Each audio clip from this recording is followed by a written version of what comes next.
Alors lorsque j'avais commencé à planter du coup ces aubergines, il me restait encore pas mal de plants que j'ai préféré ne pas planter dans le doute, ne sachant pas vraiment si j'allais réussir à tout commercialiser. Et finalement, je me rends compte que j'aurais dû.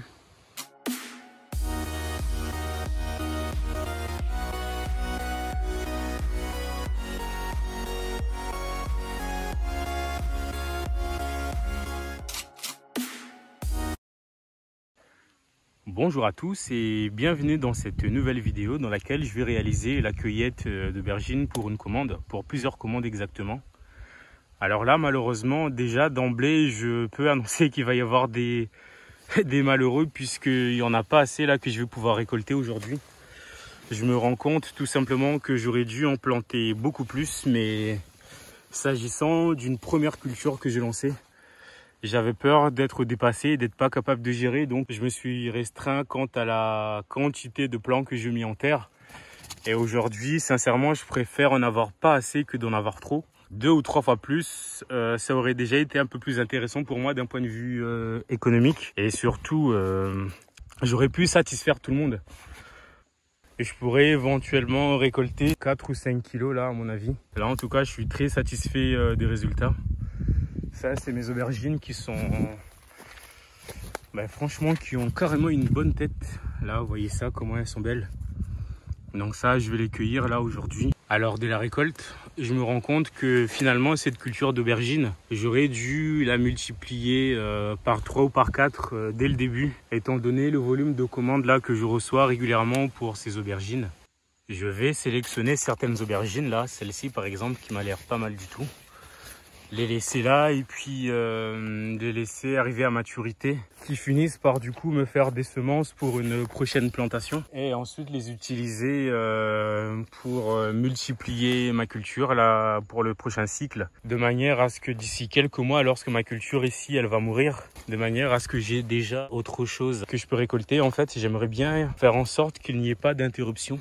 Pour ceux qui se posent la question sur le prix, les aubergines que vous achetez sur les étals à Mayotte, elles sont vendues, je crois, de mémoire à 5 €. Sachant que c'est des produits qui n'ont pas du tout bénéficié du même soin, ni de la même attention et du même amour, disons-le, que mes produits. Donc les miens, forcément, je dois les vendre un peu plus cher que ça. Sinon, il n'y aura pas d'intérêt pour moi à me donner autant de mal à faire de bons produits si je ne peux pas les valoriser. Moi, je pense que je vais les vendre plutôt à 7 € du kilo. Waouh, est-ce qu'elle est belle! Mais qu'elle est belle! Bon, il y a celle-ci qui pourrait être récoltée, mais que je trouve encore un peu petite. Et que je vais du coup laisser là, tranquillement, la laisser grossir encore un peu. Alors voici mes belles aubergines, regardez-moi ça. Les plus belles, les meilleures aubergines de Mayotte, tout simplement. Elles sont pas belles mes aubergines, franchement.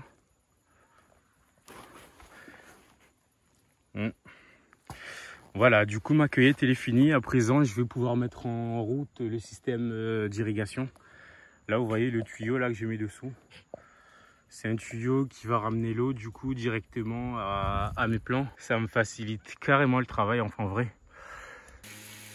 Alors ça, les enfants, c'est ce qu'on appelle une très mauvaise idée. Ou plutôt une bonne idée, mal exécutée plutôt, on va dire.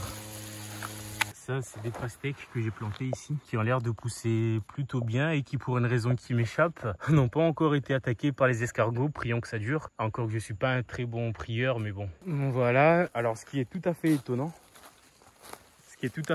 c'est que pour la même date de semis, on a ça. Ça fait moins de 5 cm. Et on a ça. Comment c'est possible ? La dernière fois, vous avez vu, j'avais les ananas là de l'autre côté, à côté des aubergines. Et là, maintenant, vous voyez par ici. Là, j'en ai implanté également ici.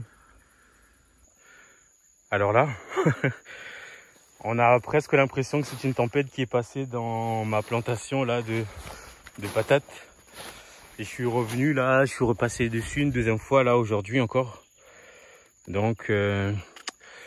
je peux d'ores et déjà tirer une leçon là de la manière où j'ai cultivé les patates. Donc là, sans grande surprise, les patates, elles se concentrent surtout à des endroits là comme ici, vous voyez.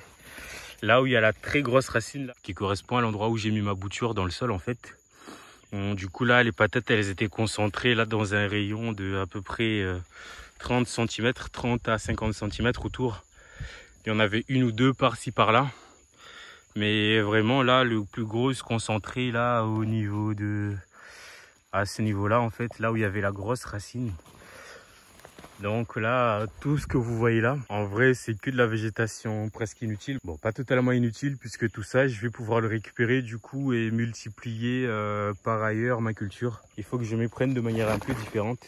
Puisque là, comme on dit chez nous, Wengwama vindots Wengwanadz. Alors ça, je laisserai quelqu'un qui sera assez gentil pour me le traduire dans les commentaires. Pour résumer un peu l'idée, c'est pas parce que vous voyez beaucoup de trucs là que ça veut dire que vous allez récolter beaucoup. Là, en gros, là, pour aujourd'hui, je pense avoir récolté peut-être un peu plus que la première fois.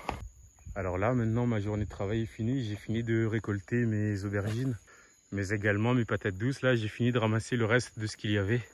À bientôt à vous. Au revoir. Ciao.